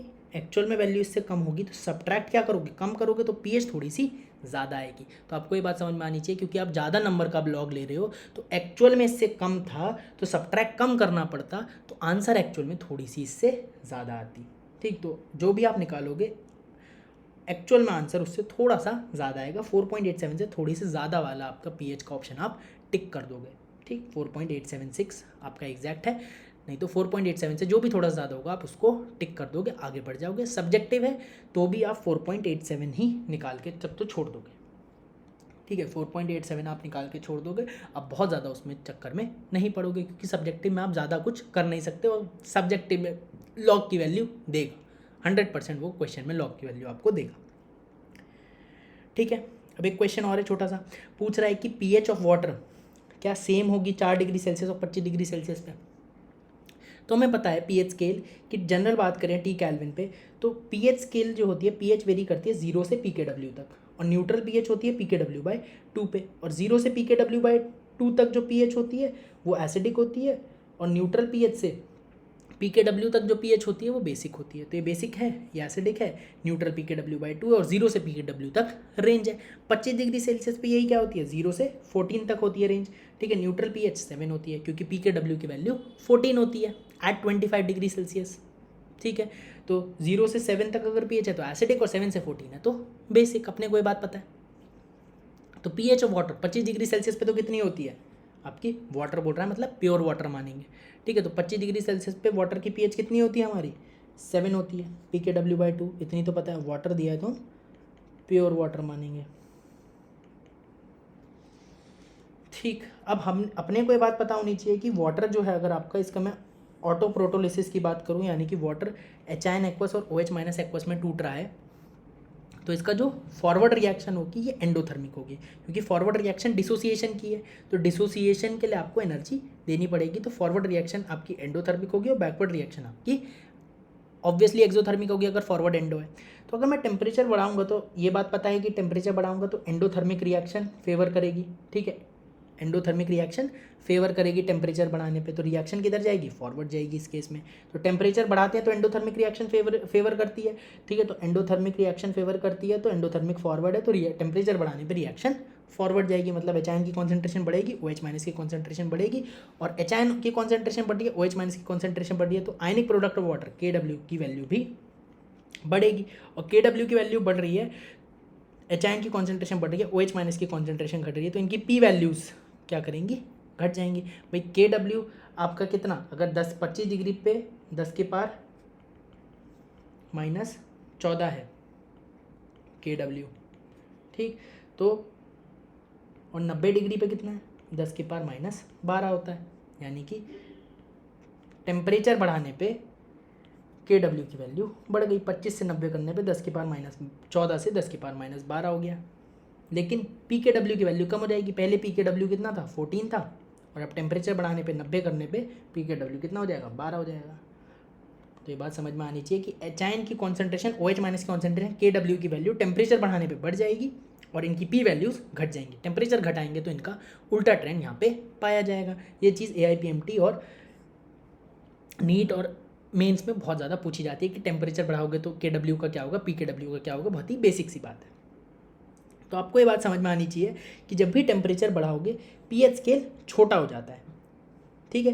कैसे छोटा हो गया भाई pH स्केल पहले 25 डिग्री सेल्सियस पे कहाँ से कहाँ तक वेरी कर रहा था, 0 से लेके 14 तक वेरी कर रहा था, ठीक है। लेकिन जब आपने टेम्परेचर 90 डिग्री सेल्सियस कर दिया तो 0 से लेके 12 तक की रेंज रह गई, मतलब pH स्केल छोटा हो गया, ठीक है।